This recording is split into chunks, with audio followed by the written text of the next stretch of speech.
Salam cerdas, Ibu, Bapak, saudara-saudara yang saya hormati. Sesi membaca berita kali ini, saya akan membacakan satu berita dengan ditimpali sedikit komentar dari saya. Berita ini cukup panjang terkait dengan pemindahan aset para konglomerat Indonesia, orang kaya ya, ke luar negeri. Ditulis oleh Kontan pada Sabtu 26 April 2026 jam 17.36 sore ya. Nah, di situ tertulis yang menjadi reporter ada dua, Adrianus Octaviano dan Dendi Siswanto, editornya Noperius Laule. Jadi ini merupakan berita Kontan yang kelihatannya cukup diperhatikan ya, artinya digarap oleh 3 orang sekaligus dan panjang. Tertulis di paragraf pertama, di tengah kondisi ekonomi yang penuh ketidakpastian, sejumlah orang kaya Indonesia dikabarkan diam-diam memindahkan aset mereka ke luar negeri. Jadi ini penting nih ya, ada poin di satu paragraf pertama saja sudah cukup menarik ini. Satu, kondisi ekonomi penuh ketidakpastian. Lalu kedua, sejumlah orang kaya dikabarkan diam-diam. Artinya kan data resminya belum ada tuh. Memindahkan aset mereka ke luar negeri. Nah, mereka tampaknya kurang yakin dengan kondisi ekonomi Indonesia di tengah kebijakan Presiden Prabowo Subianto yang baru menjabat pada bulan Oktober 2024 lalu. Di paragraf kedua sudah ada assessment ya.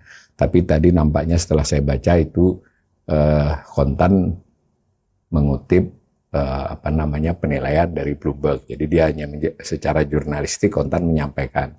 Seperti diberitakan Bloomberg News beberapa waktu lalu, ada ratusan juta dolar Amerika Serikat yang pindah ke luar negeri sejak Prabowo memegang tampuk kekuasaan. Hal itu didasarkan pada wawancara Bloomberg terhadap sejumlah manajer investasi, bankir, penasehat, dan sejumlah orang kaya Indonesia. Jadi Bloomberg ya sumbernya Kontan ini. Seorang bankir swasta mengungkapkan bahwa beberapa kliennya dengan kekayaan antara 100 juta hingga 400 juta dolar Amerika atau sekitar 1,68 triliun hingga 6,72 triliun rupiah ya, telah mengkonversi sekitar 10% aset mereka dalam kripto. Nah, informasi lain ini utamanya stablecoin USDT milik Tether Holdings. Jadi pindahnya itu melewati kripto menurut informasi Bloomberg yang dikutip oleh Kontan ini. Pemindahan aset kripto ini dinilai lebih mudah dilakukan dalam jumlah besar tanpa pengawasan yang ketat. Selain kripto, orang-orang tajir Indonesia juga memindahkan kekayaan mereka dalam bentuk emas dan properti. Kaburnya aset para konglomerat Indonesia ke luar negeri di tengah yang masih akan berlanjut di tengah kekhawatiran mereka terhadap disiplin fiskal pemerintahan Prabowo dan stabilitas ekonomi nasional. Jadi khawatir terhadap disiplin fiskal ya APBN pemerintahan Prabowo dan juga soal stabilitas ekonomi nasional. Keluarnya arus modal orang-orang kaya ini diduga jadi salah satu penyebab mata uang rupiah tertekan pada 9 April 2025 lalu yang mencapai titik terendah sepanjang sejarah. Selain itu, bursa efek Indonesia juga tertekan dan sempat berada di bawah level 6.000 setelah Lebaran 2025. Sekarang sudah rebound ya di 6.600 lebih, tapi belum kembali pada sesi sebelum Lebaran ya. Beberapa konglomerat Indonesia dikabarkan melarikan aset mereka ke Timur Tengah. Nah, ini informasi lain lagi nih. Mereka katanya ke Timur Tengah, utamanya Dubai, dengan mendirikan perusahaan cangkang yang digunakan dalam membeli real estate. Nah, saat ini Timur Tengah menjadi tujuan primadona bagi aset warga Indonesia karena mereka ingin menghindari pengawasan ketat perbankan Singapura. Jadi kita dapat informasi macam-macam ini. Informasi meskipun informasinya masih dari Bloomberg nih. Perginya ke Dubai, kripto tadi dan emas, dari sana ada cangkang yang menerima baru beli real estate. Nah, itu menurut info ini salah satunya itu dulu biasanya lebih banyak ke Singapura. Ini Singapura makin ketat pengawasan perbankannya. Adapun kebijakan pemerintah yang menjadi kekhawatiran mereka menurut Bloomberg adalah sejumlah program ekonomi Prabowo yang dinilai sulit tercapai. Misalkan Prabowo menargetkan pertumbuhan ekonomi 8% yang dinilai sulit tercapai. Kalau target pertumbuhan ini dipaksakan, maka diperlukan belanja pemerintah besar-besaran yang berpotensi meningkatkan defisit fiskal, kenaikan utang, kenaikan pajak, dan meroketnya inflasi. Itu kira-kira. Selain itu, upaya Prabowo memperluas peran militer juga menjadi kekhawatiran tersendiri, ditambah upaya membawa perusahaan-perusahaan BUMN lebih dekat ke dalam pengaruhnya untuk mendukung program-program populisnya. Itu Kontan melaporkan dari kutipan terhadap Bloomberg. Kemudian Kontan mengolah lagi dengan infonya sendiri, tidak dari Bloomberg ya. Terkait hal ini, jika melihat data pasar keuangan, sejumlah aset tampak mengalami penurunan seperti kontrak pengelolaan dana maupun reksadana. Per Februari 2025 tercatat KPD turun 6,65% sejak awal tahun menjadi 279,62 triliun. Sementara itu, reksadana turun 1,01% sejak awal tahun menjadi 479,65 triliun per 27 Maret 2025. Nah, ini udah informasi yang bagus, tapi kalau kita mau lebih cermat ya tadi data yang di sana tadi April, di sini sekurang-kurangnya juga mendekati April ya. Tetapi ini info awal yang membuat kita memiliki gambaran ya. Ini jurnalis sudah mengerjakan PR-nya, tapi kalau umpama kita pembelajar ekonomi yang lebih serius ya datanya harus lebih presisi dan lebih time series ya. Meski demikian, jumlah simpanan perbankan ini sekali ini dari Kontan semua ini ya, bukan dari Bloomberg lagi. Jumlah simpanan perbankan untuk nominal di atas 5 miliar justru tumbuh 3,4% sejak awal tahun sampai Februari 2025. Nah, ini juga bisa kita tarik sampai Maret ya, kalau April belum ada datanya. Selain itu, dana pihak ketiga perbankan juga tercatat meningkat. DPK perbankan tumbuh 5,75 secara tahunan dan 1% sejak awal tahun. Ya, ini masalahnya, ini info yang diberikan Kontan. Tapi kalau misalnya seorang analis, seorang ekonom seperti saya ya akan melakukan perbandingan. Itu total 5,75. Semua segmen, semua tier simpanan. Ini sementara tiringnya yang paling tinggi 5 miliar ke atas, tumbuhnya kan lebih rendah dari total. Berarti kalau sinyalemennya orang kaya mungkin keluar, justru terdukung oleh data ini. Satu itu ya. Yang kedua, kita bandingkan dengan pertumbuhan sebelum-sebelumnya. Beberapa tahun ini memang 3 tahun terakhir terutama itu DPK tumbuh melambat dibandingkan tahun bertumbuh tapi melambat. Dan khusus yang di atas 5 miliar itu lebih melambat lagi. Jadi sinyalemen bahwa orang-orang kaya mulai mengeluarkan, kan tidak seluruh dana dia, itu terdukung sebenarnya oleh data DPK. Nah, lebih lanjut saya bacakan dari Kontan. General Manager Divisi Wealth Management PT Bank Tabungan Negara TBK, jadi ini khusus Wealth Managementnya PT BTN ya, itu Henny Eugenia mengungkapkan fakta berbeda dengan temuan Bloomberg. Nah, ini bagus ini. Secara jurnalistik berarti mencari pengimbang berita yang berbeda dari Kontan. Nah, diambil adalah dari PT Wealth Management PT Bank Tabungan Negara ya, BTN ya. Nah, dalam hal ini ia membandingkan tabungan segmen Emerald yang tumbuh 16% dan juga aset under manajemen investasi yang tumbuh 18% pada Maret 2025. Jadi tumbuh di bagian kelolaan simpanannya orang kaya maupun kelolaan aset manajemen investasi orang kaya, kira-kira begitulah.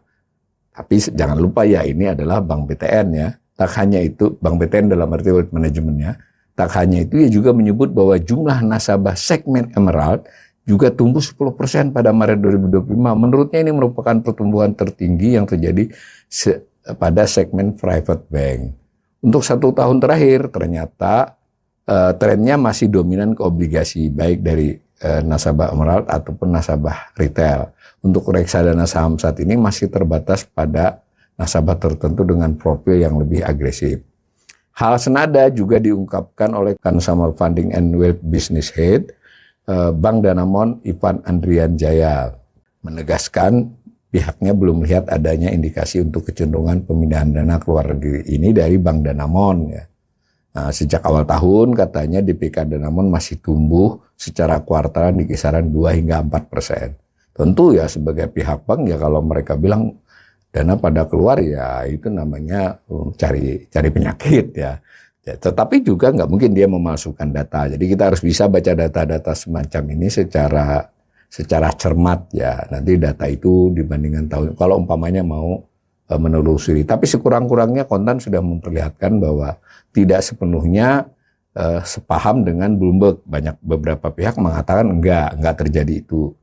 Tak hanya itu, IPAN juga melihat adanya indikasi permintaan untuk memindahkan aset ke pasar keuangan di luar negeri. Maksudnya, tak hanya itu, IPAN juga belum melihat adanya indikasi permintaan untuk memindahkan aset ke pasar keuangan di luar negeri.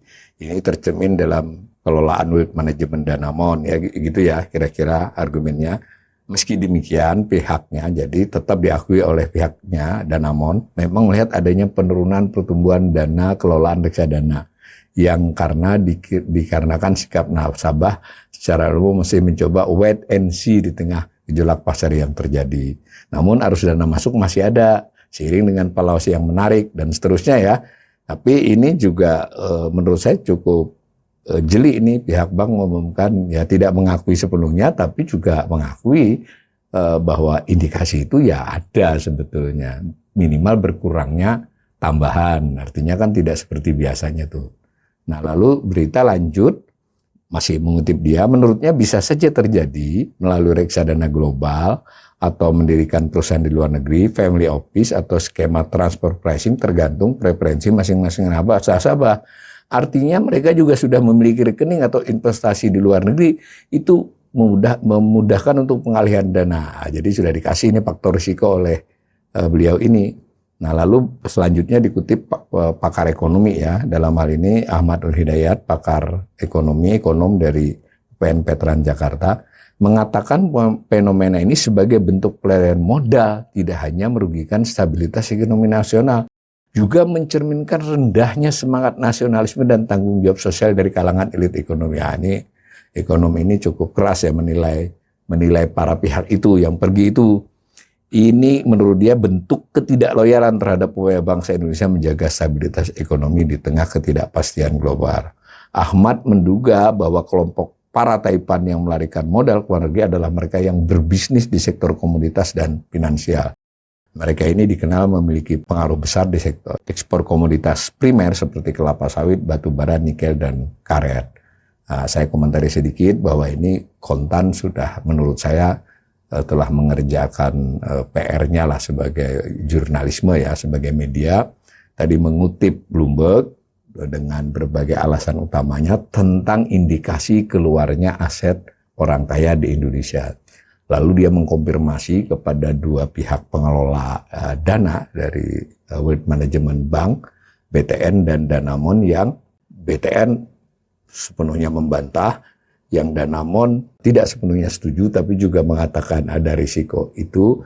Sedangkan ekonom Ahmad ini ya menerima data Bloomberg itu dengan cara membacanya bahwa ini soal nasionalisme dan ini soal kelakuan para taipan dan khususnya taipan yang diduga dia aktivitas utamanya atau berpengaruh besar dalam sektor ekspor komoditas primer seperti kelapa sawit, batu bara, nikel, dan karet.